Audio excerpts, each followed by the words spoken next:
Die! Die! Why won't you die? Why won't you die? Beneath this mask, there is more than flesh. Beneath this mask, there is an idea, Mr. Creedy. And ideas are bulletproof. So, YouTube has now started removing videos critical of them, publicly using the same community guidelines in which they state, "We encourage free speech and defend everybody's right to express unpopular points of view," as a reason to silence criticism directed at them.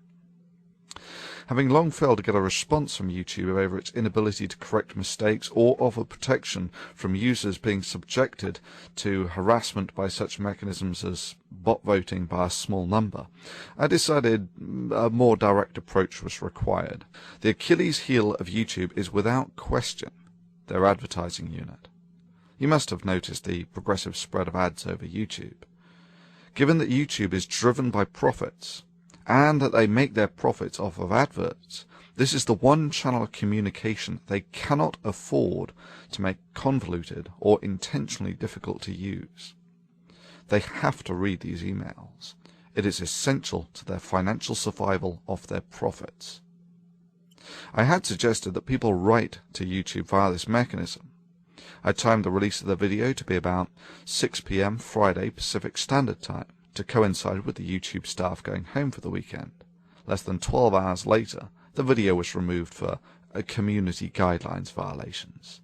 Bullshit. Let's take a look at those guidelines, shall we, YouTube? Well, it's not porn, it's not drug abuse, gratuitous violence, shocking or disgusting heartily, it's not copyright, otherwise that would have been a DMCA issue. Then we come to the interesting stuff. We encourage free speech and defend everybody's right to express unpopular points of view. We do not permit hate speech, speech which attacks or demeans a group based on their race, ethnic origin, religion, disability, gender, age, veteran status, or sexual orientation, gender identity. Yeah, this is what I mean about the guidelines being so vague that anything could be a violation.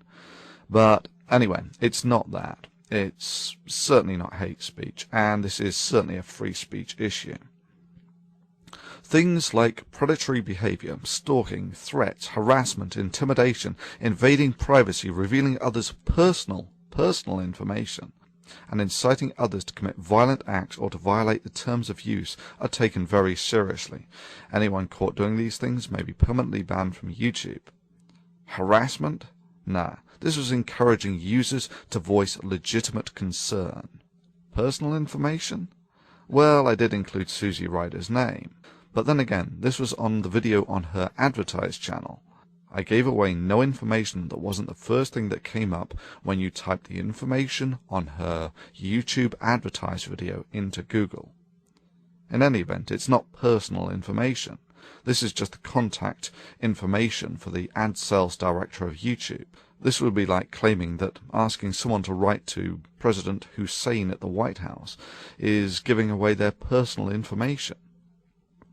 Okay, next.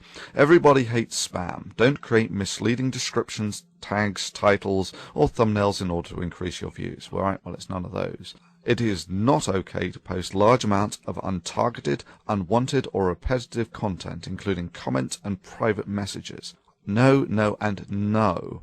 I did none of these. I did not post large amounts of unwanted or repetitive content, nor is this spam.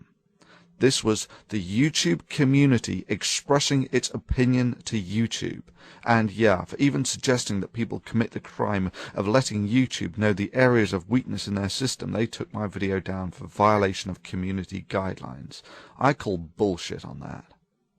This was a communal action, targeted at the community organizers. Designed to be effective? Yes, of course. And the fact that YouTube threw their toys out of the pram less than 12 hours after the video was put up shows that it was. Legal? Absolutely. Within the community guidelines? Sure. No.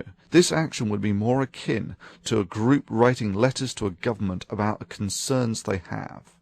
YouTube's response was the metaphorical equivalent of removing that person's freedom of speech for even suggesting the crime as vile as writing to the government about perceived weaknesses. The hypocrisy is further highlighted in that YouTube had no problems whatsoever when it was being used to organize protests against other organizations.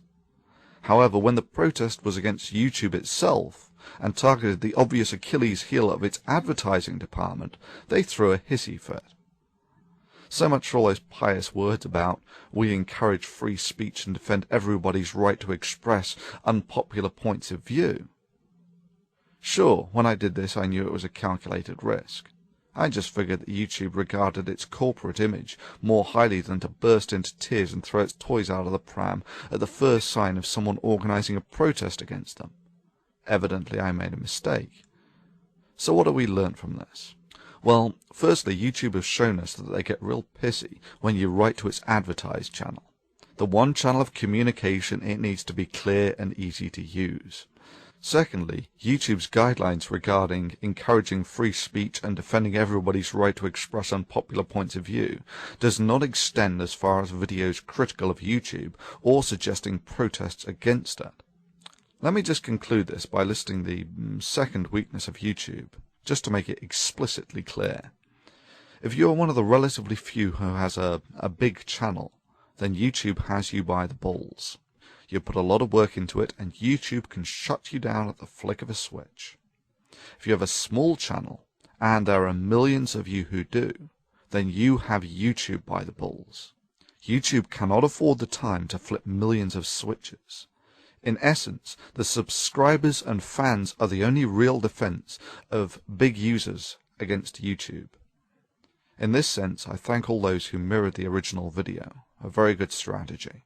Further, if you not only download but recode the video, it will not appear as a duplicate, and it will not be as easy for YouTube to use automation to remove these videos. Do I have anything to lose by being shut down by YouTube? Of course.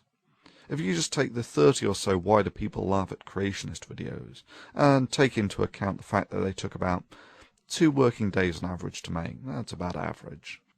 So that's a 2 months' work at an average US salary of, let's say, for instance, $40,000 a year. So that's $6,000 to $7,000 worth of work. Do I value the work of this channel? Yeah, sure. I just value free speech more.